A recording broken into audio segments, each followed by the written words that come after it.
नाज़रीन ग्रामी, रशिया और तुर्की एक नई वेपन्स की डील करने वाले हैं। ये डील 2020 के अंदर होगी और आपको ये बताते चलें कि रशिया के डिफेंस ऑफिशियल्स का ये कहना है कि तुर्की एक स्ट्रेटेजिक पार्टनर है और हम उनके साथ एक प्लान्ड और स्ट्रेटेजिक मैनर के अंदर ही चलना चाहते हैं। और आपको ये बताते चलें कि रशिया के डिफेंस ऑफिशियल ने इस बात का ऐलान किया है कि S-400 मिसाइल सिस्टम के साथ साथ दीगर मिसाइल सिस्टम, दीगर वेपन्स भी तुर्की को इस एग्रीमेंट और इस डील के तहत फराहम किए जाएंगे। दूसरी जानब तुर्की के सदर तैयब एर्दोगान ने भी डील के ऊपर स्टंप लगाई है। उन्होंने कहा कि यह डील होकर ही रहेगी। आपको ये बता दें कि अमेरिका इस डील को खत्म करने के लिए रशिया और तुर्की के ऊपर मुख्तलिफ किस्म के प्रेशर डाल रहा है। कभी अमेरिका तुर्की की इकोनॉमी को तबाह करने की सोचता है और कभी ये धमकी देता है कि अगर उसने S-400 मिसाइल सिस्टम खरीदा तो उसके ऊपर अटैक कर दिया जाएगा। आपको ये भी बताते चलें कि अमेरिका ने मुख्तलिफ किस्म के लेटर भी तैयब एर्दोगान को लिखे हैं कि आप रशिया के साथ किसी किस्म की डील ना करें। जो वेपन खरीदने हैं, जो मिसाइल सिस्टम खरीदना है, वो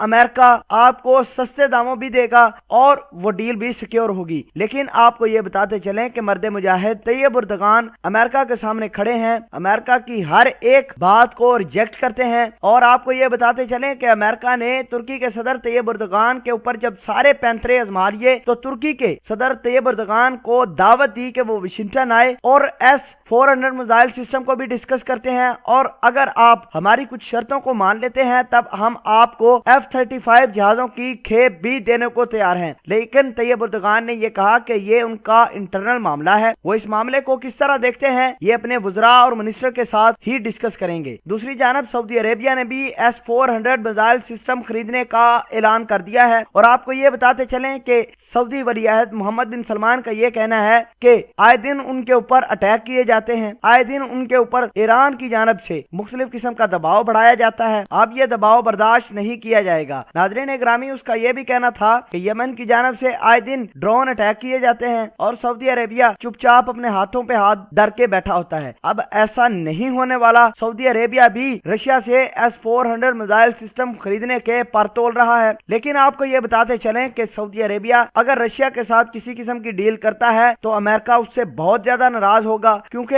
$110 बिलियन का असले की डील अमेरिका के साथ सऊदी अरेबिया ऑलरेडी कर चुका है। अगर ये डील कैंसिल होती है या इस डील में कोई चेंज आता है तो अमेरिका और सऊदी अरेबिया के ताल्लुकात के अंदर भी बहुत बड़ी दरार पड़ेगी और अमेरिका सऊदी अरेबिया के अंदर मुख्तलिफ किस्म के ट्रूप्स भी लाकर बैठा हुआ है, वो भी बड़ा मसला है। लेकिन सऊदी अरेबिया को अब सोच समझ कर चलना होगा कि आया वो रशिया के साथ आगे अपने ताल्लुकात बढ़ाना चाहता है या फिर अमेरिका के साथ। दोनों ही तरीकों में सऊदी अरेबिया ने अपना मफाद देखना है। नाज़रीन ग्रामी, अगर रशिया आगे आता है सऊदी अरेबिया के और ईरान का मामला भी किसी न किसी तरीके से सॉल्व होता दिखाई देता है और अगर वही पिछला काम चलता रहा, सऊदी अरेबिया वही अमेरिका से तमाम तर चीजें लेता रहा, तो ये मामला भी लटकता रहेगा। सऊदी अरेबिया के ऊपर ऐसे ही ड्रोन मिसाइल अटैक होते रहेंगे और ईरान सऊदी अरेबिया का मामला भी दरमियान में ही पड़ा रहेगा। बहरहाल तैयब एर्दोगान और सऊदी अरेबिया की दो बड़ी डेवलपमेंट आज रशिया के साथ हुई हैं।